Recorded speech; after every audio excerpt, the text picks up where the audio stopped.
We have Gimel Yud Gimel. No, we're in Beitzah. Oh, we started with Beitzah first. Okay.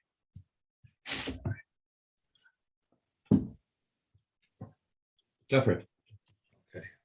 Beitzah. Gimel Yud, no. Aleph Bet. Mm-hmm. One who did, excuse me? Aleph. Oh, I put this issue in one place. Okay. All right. So I'm as bad as my computer. Okay. An egg that was laid on Yom Tov, Beis Shammai said it may be eaten. The Beis Hillel says it may not be eaten.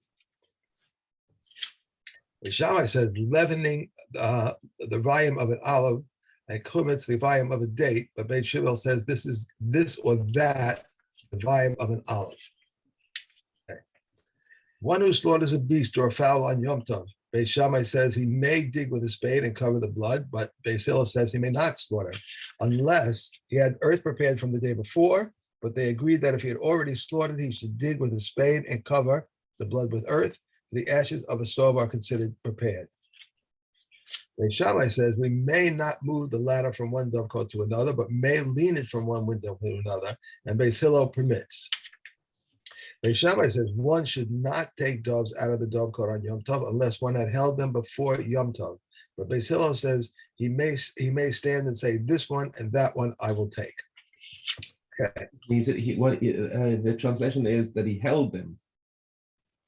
That's it. Yeah, that's but Beis Shammai's opinion that you said that he may unless he held them, which is interesting because lenanea is just to move something. Mm-hmm. And you just have to designate it by making some action. It says that he held them before Yom Tov. We had.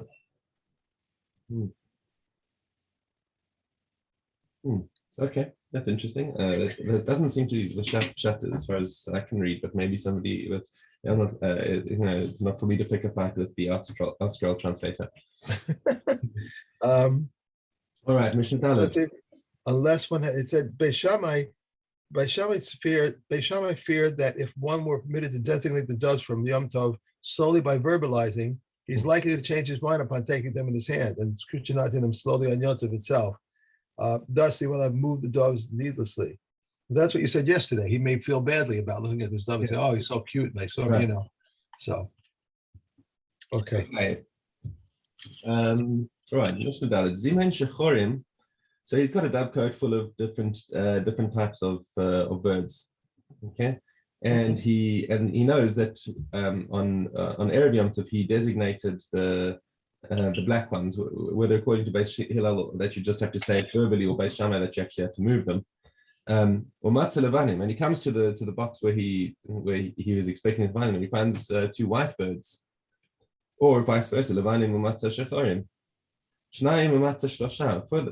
Furthermore, if there were three that he designated, if there are two that he designated, and he comes into the thing and finds that there are actually three there, Asurim, because the obvious conclusion is that different birds have come and taken the place of the original ones, or somebody else has joined them. So now he can't take the one that wasn't designated. So therefore, he's not allowed to take them because these birds are effectively moktzah. Okay. Shlosha or matzah shnayim. But what happens if he designated three and finds two? Okay, mutarim, because all he has to assume is that one of them escaped. Okay, v'socha ken, if he designated them and they were inside the nest, or matzah lifnei haken, and then he found them outside the nest. Okay, then again, this is asurim because they've changed positions into a place that's outside and less guarded. Who says that the ones that are standing in front of the nest are the ones that he designated? That could have been once the birds that were in the nest have gone out, and it's easy to conclude that other birds could have come in their place. Okay, but if those are the only ones that could have gotten there, in other words, those are the only ones in the nest. Okay, that's not a problem. It's only if he's got a dovecote with a lot of doves, and they could have taken each other's places. Okay. So now we're dealing with things that are permitted that should have been what we're dealing with over here, my focus between Beis Hillel and Beis Shammai is things that Beis Shammai say these things are muktzah, you can't do these, or they resemble some sort of malacha d'Rabbanan, and Beis Hillel are saying, you're right, Meikar Adin, but because of Simchas Yom Tov, we want to permit these things because we don't want to make people feel bad or whatever. Okay, we feel that they're enjoying the Yom Tov less now and for unnecessary reasons. Okay, but Shammai so this is talking about the door that closes a box or a cupboard. Okay, and so it's I don't think we have any such contraptions in our idiom, in our experience. But basically, you have these little you have boxes which have a sort of a removable door, which there are a few ways of doing them. One is if there's no nothing holding in the way. That's kind of more like a Tupperware. Okay. Right. So you just got a cover, you take it on, put it off. Nobody's going to complain about that, not even Beis Shammai. Okay. Then you've got a container that's got hinges on the doors. You've got two doors that they open inward and outward, and the hinges are fitted into the sides of the container. And you could take them out, put them in, whatever to use them. And those, everyone agrees, you can't take them in or put them out on Yom Tov. Okay, mm-hmm. But what we're talking about here is something where you've got a single hinge in the middle, where you sort of shift it in, block and lock it in place. Where Beis Shammai say that's like building, and Beis Hillel say no, you can take them out and put them back in. So once they're already permitting you to take them out, the people aren't going to want to take it out if they can't put it back in afterwards. So they say the whole thing is mutar. It's not bonnet. It's not really bonnet because it's made to come in and out. Beis Shammai say that this resembles bonnet too much because it's let's see how he puts it. So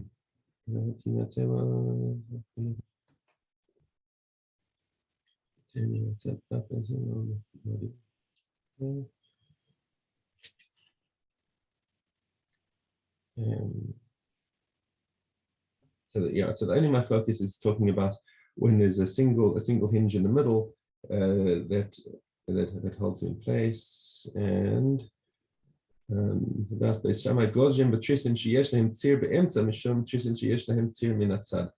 they said because we've got to make a gezerah on this because of the one that have got the hinge on the side, and basically I'll say we don't want to make this gezerah. We want you even to be able to return it so that you're not going to be pugea on the covered Yom Tov. Okay. Beis Shammai omrim ein notlin esa eli lekatze v'lavasar. So Beis Shammai say that the eli is it's a big slab of wood, a big heavy slab of wood that you use as a board for crushing things on Yom Tov. But you're not allowed. Okay, you're not allowed to pick it up in even to even to cut meat on it. Okay, because it's right. The meat is something that's mutar in Yom Tov, but since the general malacha of the eli of this cutting board is not because it's therefore Beis Shammai say you can't even use it for cutting meat, which is mutar. Beis Hillel say no, it's mutar to cut meat on it on Yom Tov, even though its general malacha is for iser for nonetheless it's mutar to pick it up on Yom Tov in order just like you can pick up a hammer to crack nuts. Well, didn't we use wasn't a pestle if you have that round, I can't think of the word now, but pestle and a round bowl. Yeah, pestle is a round bowl. Round bowl. Okay, I was thinking of it being the what do you call it? The thing you bang with. That's the mortar. The mortar, right? Okay, that's what I was thinking. Yeah. Okay. Mm-hmm. By the way, before we, I just want to ask you, the previous Mishna why hasn't been discussed yet or thought of, not thought of, but to make us some kind of simon on the birds that you choose, so that Well, of course you should. But then I didn't mention that Of at course all. you should. But the Mishnah is talking about a case where he didn't. Okay, all right. And it wouldn't be any fun if you had if you said, oh, then we'll just look at the simon and you're fine. Okay. Okay. The Mishnah is looking for edge cases. Of course, okay. you should avoid the edge cases. You don't want to come into Suffolk. Right. Okay. All right. I was talking about the idiot who didn't put a simon on his birds. Okay, sorry. Okay, go ahead. Okay. I mean, and just to segue into other things. I mean, I can think about all the different cases in Yavamas where the guy, or it was Kiddushin, I can't even remember this one, but it was like where the guy wakes up in the morning and he knows he did Kiddushin on some woman, but he doesn't know which one. They're two women, and they're both sisters, and each one claims that that he married them, and he's like, I don't know. What do you mean you don't know? But the Mishnah is not in the business of saying, what do you mean you don't know? He doesn't know. Now what? No, okay, all right, I get it. Sorry. Okay. All right. Beis Shammai omrim ein nosnin es ha'or lifnei hadarsan v'lo yagbihenu. So putting the leather. So he has a case where you've got a behemoth that was shefted, and he's skinned it, and he's skinned it on Yom Tov. So it was skinned and whatever on Yom Tov. He was allowed to shecht it, obviously, for the meat, and he took off the skin. Now he's not allowed to put the hide down in a place where people are going to walk on it, because that's one of the things that you want to do with the hide, is to get a good pressing, and it'll now be ready. But like, you're allowed to shecht for the meat, you can't shecht for the leather. And you can't start processing the leather now. That's not called the tzorech yom tov. Excuse me, I'm going to sneeze. I've cursed myself. Larut. There we go. I'm landed.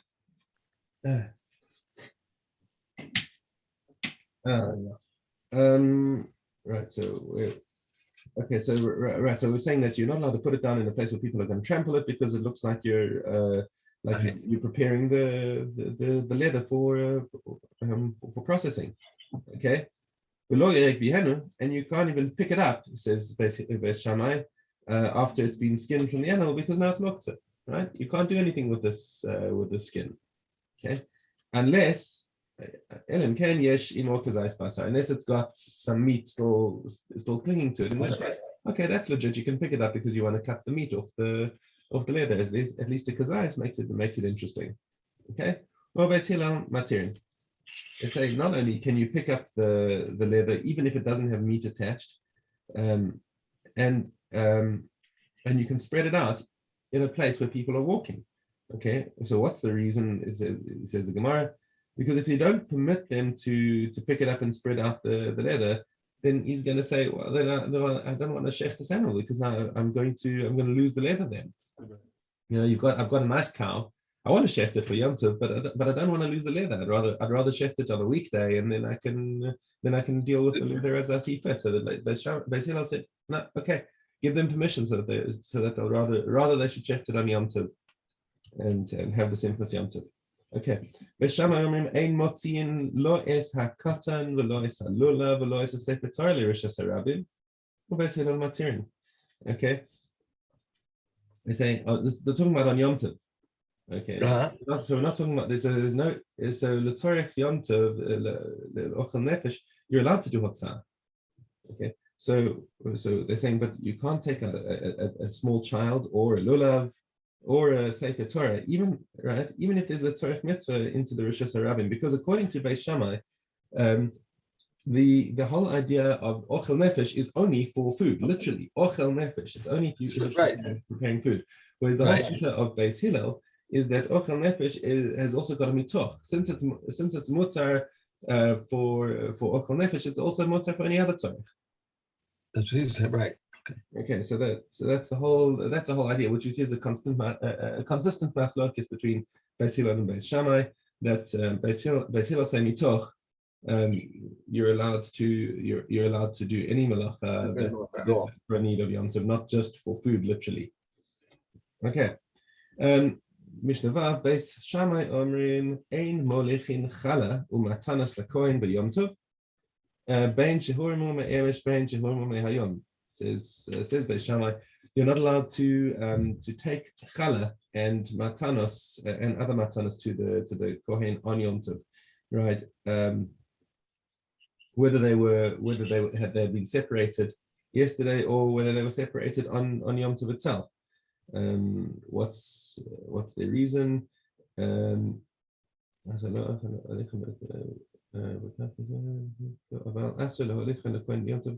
Okay, we're going to explain in a minute. Beis Hillel materin. Okay. So now we're going to see the argument. Okay, Amar Lahim Beis Shammai Zera Shava. We've got a pasuk over here. Chala matanos matana lekohen. So the chala and matanos, which is the parts of the animal that have to be given to the kohen, the zroa, the chayayim, the keva. Okay. The truma matana lekohen, and also truma is considered a matana to the kohen. Okay. Geshem she'en molichin is a truma, just like you can't take truma to the kohen.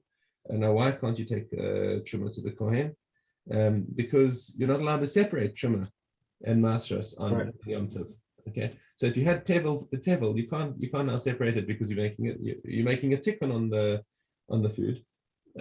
Okay, so similarly you can't similarly you can't take the challah or the matanas to the kohen on Yom Tov. Okay, okay. Amru lahem Beis Hillel. Lo, im amartem b'truma she'eno zakai b'haramasa.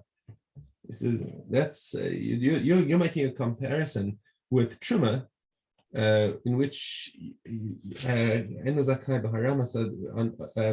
You can't the yefshar she'achol chiyuv truma b'yom tov she'en chiyuv truma ela mismarech hakari.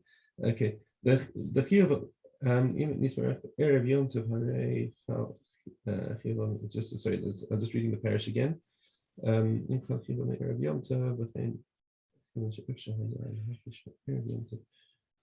Right. So the thing is that with as far as truma is concerned, you could have separated the truma before, on erev Yom Tov. Therefore, following our general principle of Rabbi Akiva, that any malacha that was possible on erev Shabbos or erev Yom Tov has to be done then. It's only if you write that. So there, why should we be matter you to take truma now on Yom Tov? That's not allowed. Okay, but the challah was from dough that was baked on Yom Tov, or from and the matanos are from an animal that was shechted on Yom Tov. So how was he supposed to do it before Yom Tov? We're going to permit you to do it because once it's this is off the nefesh, you're allowed to separate out the truma as well. That's the logic that Beis Hillel follows there. You're allowed to separate those things out. So therefore, you're allowed to give them to the kohen too. Okay, and of course, if you don't separate them out, the food's going to be usher. So what was the point of making it? Okay. So Beis Shammai agree that okay, if you're making dough and you want to eat it, you got to separate challah, and you got to do it on Yom Tov, otherwise it's not edible. But you can't take the challah to the kohen, just like you can't take truma to the kohen. And Beis Shammai said it's a terrible comparison. Okay, all good. You understand? I got it. Okay, I got it. Great. Let's go back to Sukkah. Sukkah. Okay. Gimel. Oh, Gimel, Yud Gimel. On the first day of the festival that fell on Shabbos, all the people would bring the lulavim to the synagogue. On the morrow, they would awaken early and come, and everyone would recognize his own lulav and take it. For this Chacham and said, the man cannot fulfill his obligation on the first day of Sukkot with a lulav belonging to his friend, but on the other days of Sukkot, a man can fulfill his obligation with a lulav belonging to his friend. But Yossi says, in the first day of Sukkot fell on Shabbos and one forgot and carried the lulav out into the public domain, he is exempt, for he carried it out with permission. And a woman may accept the lulav from her son or from her husband and return it to the water on the Shabbos. The Behuda says on Shabbos we return it, on the festival we add water, and during the intermediate days we change the water. A minor who knows how to wave is obligated to take the lulav.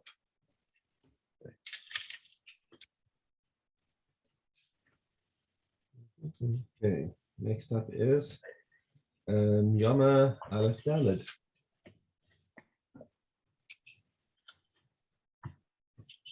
During the entire 7-day period, they did not withhold food and drink from him. But on the eve of Yom Kippur, during nightfall, they did not let him eat much, because food induces sleep. The Kakaman of the court put him in the custody of the sages of the priesthood, and who took him up to the Tina's family's upper chamber, and adored him, and took their leave of him, and went their way. They said to him, "My Lord Kohen Gadol, we are the emissaries of the court, and you are our emissary and the emissary of the court. We adore you by him who domiciled his name in this house, that you will not change anything of all that we have told you." He would turn aside and weep, and they would turn aside and weep. If he was a scholar, he lectured, but if not, scholars would lecture before him. If he was accustomed to read scripture, he would read, but if not, they would read to him. And from what did they read to him? From Yohav, from Ezra, and from Chronicles. Zechariah ben Kizvutul says many times I have read before him from Daniel. Okay. Shabbos 19. Yud Tes Aleph. Shabbos, Yud Tes Aleph. Reb Eliezer says, if one did not bring an instrument for the circumcision before Shabbos, he should bring it on Shabbos exposed. Isn't it funny that we were speaking just about this machlokes now in what's it called, in Beitzah?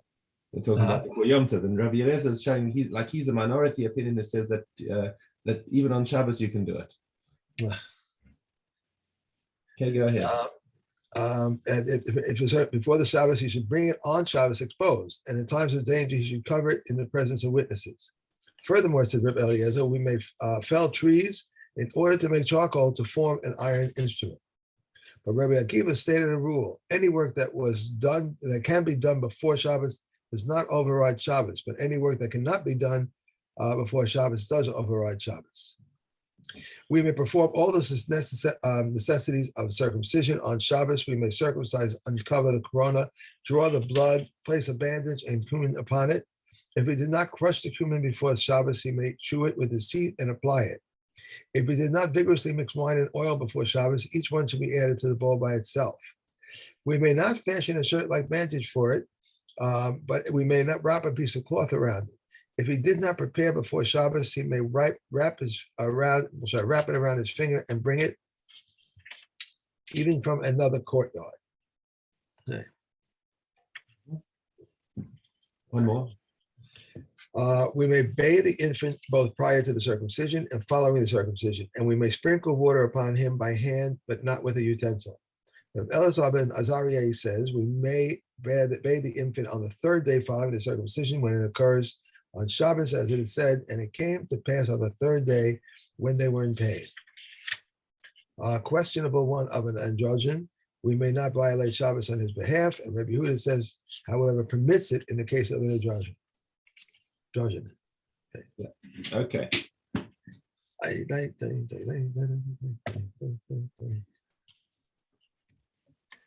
Okay. Right. Nice. Sorry? Yeah, brachas test base. On witnessing comets, earthquakes, lightning, thunder, and tempest, and one says, blessed whose power and might fill the world. The mountains, hills, seas, rivers, and deserts, one says, blessed author of the act of creation. Rabbi Yehuda says, one who sees the great sea says, blessed who created the great sea, when one sees it at intervals. For the rains and good things, one says, blessed is he who is good and who bestows good. On hearing bad tidings, he said, blessed be the true judge. One who has built a new house or bought new utensils says, blessed who has kept us alive. One blesses for the evil which entails good and for the good which entails evil. To pray for what is past is a vain prayer. How is this? His wife was pregnant, and he said, may it be thy will that my wife will bear a male child.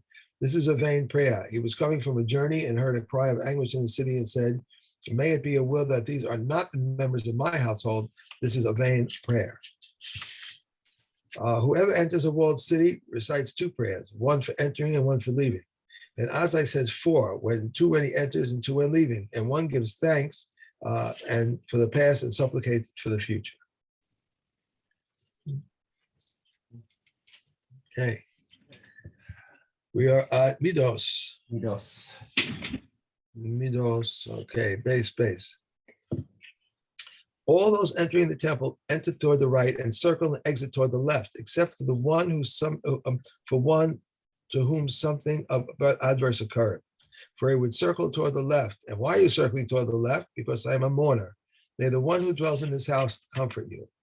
Because I was excommunicated. May the one who dwells in this house instill compassion into your colleagues' hearts, that they should draw you close. These are the words of a mayor. And Yossi said to Rebbeah, you have made them out as if they were overstepped the bounds of the law. Rather, they should say, may he who dwells in this house instill reason into your heart, that you should hearken to the words of your colleagues, and they shall draw you close. Yeah. Inside. Right. So basically, you don't want to be motzi laz on the people who put him in nidoi. That he's the one who's presumed to be Right. fault. So Right. they daven for him that he should do teshuvah. And still inside of the Temple Mount wall was Sareg, 10 tefachim high, and there were 13 breaches in it by the Greek kings. The Jews once again fenced in those breaches and decreed 13 prostrations corresponding to them.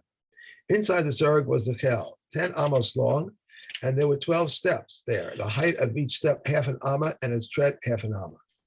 All the steps that were in the temple, the height of each step was half an amma, and its tread was half an amma, except for those of the antechamber. All the entryways and gateways that were there, their height was 20 amos, and their width was 10 amos, except for that of the antechamber. And all the entryways that were there had doors, except for that of the antechamber. All the gateways that were there had lintels, except for the Tadi gate, and from there were 2 stones leaning upon each other. All the doors of the gateways that were there were changed to gold, except for those of the Nicanor gate, because a miracle occurred with them, and some say because the copper shone. All the walls that were there were very high, except for the eastern wall, so that the Kohen, who burned the paraduma, could stand at the top of the Mount of Olives and direct his gaze toward the Hakel entrance at the time of the sprinkling of the blood.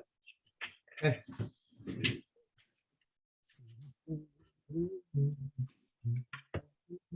Let's see. If one hired laborers and ordered them to work early and late in a place where it is customary not to work early and not to work late, he has no right to compel them. In a place where it is customary to give the workers food, he must give them food. To provide relish, he must provide relish. Everything must be done according to the local custom. It once happened that Rebbe Yochanan ben Masa said to his son, "Go out and hire laborers for us." He went and agreed to give them food. When he came to his father, he said to him, "My son, even if you prepare for them a small a meal like Solomon's banquet in this time, you have not discharged your duty toward them, for they are children of Avram, Yitzhak, and Yaakov. Rather, before they or with produce attached from the ground, before they start work, go out and say to them, on condition that you have no claim upon me other than bread and beans." Rabbi Shimon Gamliel says he did not have to say it. Everything is according to the local custom. Right.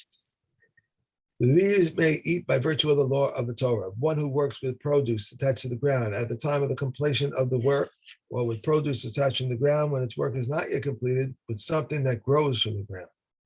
These do not eat. One who works with produce attached to the ground when the work is not completed, or with produce attached from the ground after its work has been completed, or with something that does not grow from the ground. And the laborers may eat while walking from row to row, and when they return from the winepress. Concerning a donkey, it may eat when it is Wait. I think you jumped somewhere. Mishna Gimel. Right. Okay. If one was working with his hands, but not with his feet, but not with his hands, or even with his shoulder, he may eat. Rabbi Yossi, the son of Rabbi Yehuda, says he may not eat unless he works with his hands and feet. It's If he was working wait, with that's feet, it. That's it. We're done. that's it. We're done there. That's Rabbi, you're right. So Rabbi Yossi Bar Yehuda is like saying it's only when a man is working in a way that's comparable to a donkey. In other words, with arms and legs. But this is not the halacha. It's by the way. It's the way that people work that they're entitled to eat from the produce that they're working with. Okay. All right, terrific. We're done. Okay, thank you very much. Okay. And I will see you tomorrow. Okay. God willing. Bye. Be well. Thank you.